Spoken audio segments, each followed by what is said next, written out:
আপনাদের কচুয়ারি কেচ্ছা তাই মনে পড়ে গেল আর কি।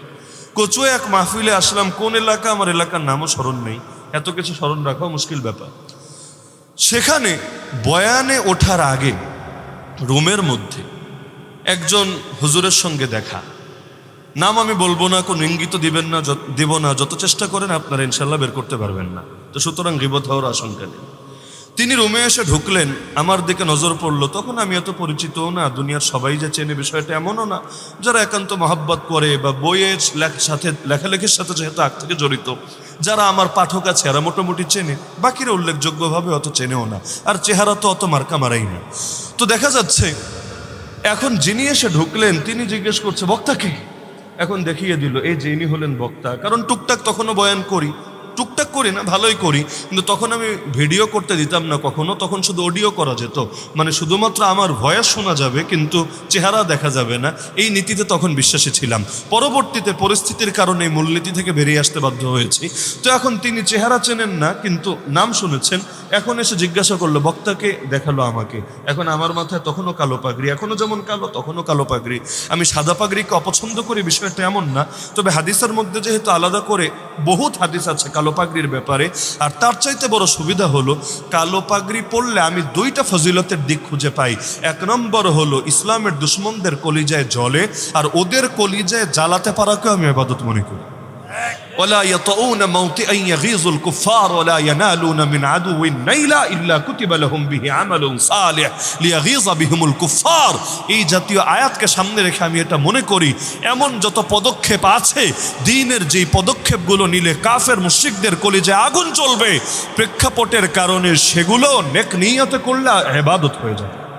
কুল মুতু বিগাইজিকুম ইন্নাল্লাহা আলিমুম বিযাতিস সুদূর। যার কারণে এখন যদি কেউ প্রকাশ্যে গরুর গোশত খেয়ে অনলাইনে ছবি আপলোড করে, অন্য সময় হলে বলতাম শো অফ করছে, রিয়া, মানুষকে দেখাচ্ছে, কিন্তু এখন যদি কেউ এই কাজটা করে আমি বলবো এটা কাজের কাজ করেছে, এই গরু বিদ্বেষীদের কলিজায় আগুন জ্বালিয়ে দিয়েছে। তাহলে কখনো প্রেক্ষাপটের কারণে কিছু জিনিসের গুরুত্ব বেড়ে যায়, একটা কারণ হলো এটা, এই কারণে কালো পাগড়িটা বিশেষভাবে এখন গুরুত্বের সাথে পরি। আর দুই নম্বর কারণ হলো সফরের মধ্যে এমনি সাদা জামা বা সাদা পাগড়ি পরলে দেখা যায় এটাকে ময়লার হাত থেকে রক্ষা করা একটু জটিল হয়ে যায়, যেহেতু সারা দিনই বা সারা মাসই সারা বছরই সফরের উপরে, তো যদি একটু ব্ল্যাক হয় তাহলে ময়লাটা একটু কম দেখা যায়, ধোয়াধুয়ি ঝামেলা থেকে একটু দূরে থাকা যায়। ছাত্র জামানা থেকেও সাদা কাপড় ব্যবহার করতাম, তবে একটু কম করতাম। এখনও আমি সফরের মধ্যে সচরাচর সাদা কাপড় ব্যবহার করি না, যাতে করে একটু ময়লা টয়লা হলে কম দেখা যায়, ধোয়ার ভোগান্তি থেকে একটু দেরিতে হলেও মানে সহজে থাকা যায়। তো এখন তিনি ঢুকেই বললেন, এখন আমার মাথায় কালো পাগড়ি, আমার পাশে দুই তিনজন এরাও মহব্বত করে পড়েছে কালো পাগড়ি। বললো কি রে, এরা আবার কোন দল, এরা কি শিয়া টিয়া না? এখন বলেছেন কোন নজরে আমি জানি না, হতে পারে দুষ্টমির কারণে অথবা হতে পারে অন্য কারণে, বাকি তখনের পরিস্থিতিতে আমার কাছে দুষ্টমি মনে হয় নাই, জিনিসটাকে টিটকারি মনে হয়েছে। আপনাদের এই চাঁদপুর কচুয়ারি কেচ্ছা আমি বলছি। তো এখন তিনি এই টিটকারিটা মেরে বসলেন।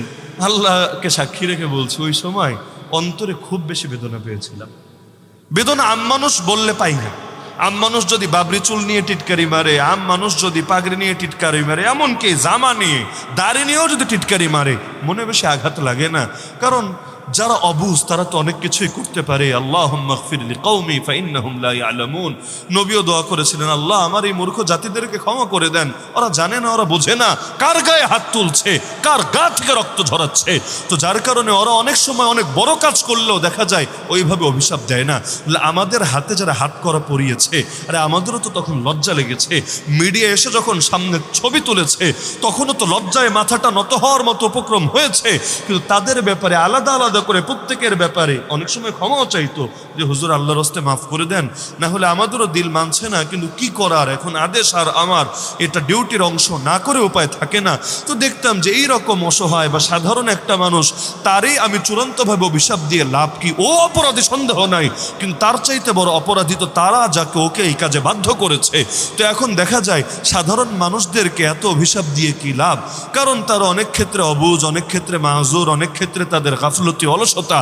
কিন্তু দেখা যায় নিজের লেবাসের যারা, তারাই যদি বিভিন্ন সময় টিটকারি মারে, অন্তরে আল্লাহর কসম অনেক বেশি কষ্ট লাগে।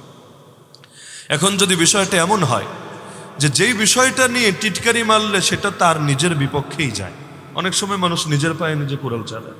এই যে তারাবি নিয়েও ধরেন যা হচ্ছে, কিছু মানুষ পুরনো শত্রুতা হিংসা বিদ্বেষের কারণে দেখা যাচ্ছে এখন আমি যদি এক নাস্তিকের সাথে আলাপ করতে বসি অটোমেটিক তারা নাস্তিকের পক্ষ নেবে।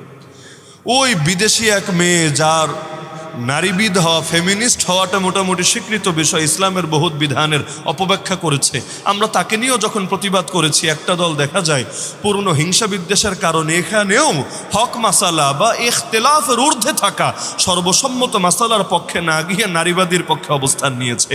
আমরা যখন মিউজিকের বিরুদ্ধে কথা বলেছি যে গজল যদি সেটা নেকনিয়াতে হয় অবশ্যই এটাতে ফায়দা আছে, কারণ অনেক সময় বুজুর্গরাও দেখা যায় তাদের মজলিসের মধ্যে নাচ শোনে, হামদ শোনে, কারণ হাম যদি আসলেই হামদের মতো হয় তাহলে হামদে বাড়ি তাআলা শুনলে অন্তরে আল্লাহর মহব্বত জাগে, নাচ যদি আসলে নাতের মতোই হয়, নাত রাসূল সাল্লাল্লাহু আলাইহি ওয়াসাল্লাম শুনলে দিলের মধ্যে রাসূলের মহব্বত জাগে, জিহাদি তারানা শুনলে শরীরের মধ্যে আগুন জ্বলতে শুরু করে।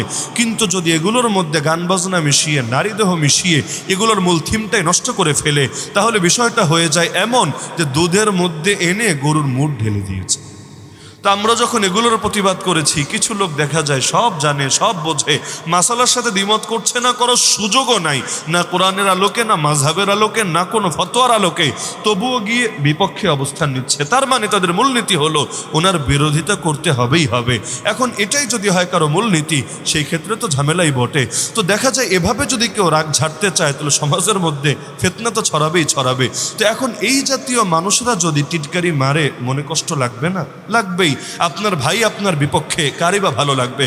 আমরা যখন গণতন্ত্র নিয়ে কথা বলি, জাতীয়তাবাদ নিয়ে কথা বলি, সেকুলারিজম নিয়ে কথা বলি, ধর্মনিরপেক্ষতাবাদ নিয়ে কথা বলি, আর এই জীবনে ছোট্ট জীবন বাদ দেন, যারা এখন মুরব্বী হয়ে গিয়েছেন তাদের অনেকেও এর সাক্ষী যে দেখো আরো 5 বছর আগে, 10 বছর আগেও যখন এগুলো নিয়ে কথা বলেছি দেখা যাচ্ছে যারা সেকুলার অঙ্গনের, যারা একেবারেই সম্পূর্ণ জেনারেল, তারা নিজের গায়ে লাগাচ্ছে না, যাদের গোটা জীবনই কেটেছে এগুলোর ভেতরে, সে এটাকে চ্যালেঞ্জ মনে করছে না, কিন্তু লেবাসধারী কিছু মানুষ গায়ের চুলকানি থামাতে পারছে না। তো এটা তো বড়ই দুঃখজনক ব্যাপার যে আপনি চুরি নিয়ে উদাহরণ হিসাবে কথা বলছেন, চোর খেপছে না, ডাকাতি নিয়ে কথা বলছেন, ডাকাত খেপছে না, কিন্তু আপনার জাতি ভাই একজন খেপে আপনার বিরুদ্ধে গালিগালাজ করতে থামছেই না। অথচ এই বিষয়গুলো তো কোনো ইখতিলাফি বিষয় না।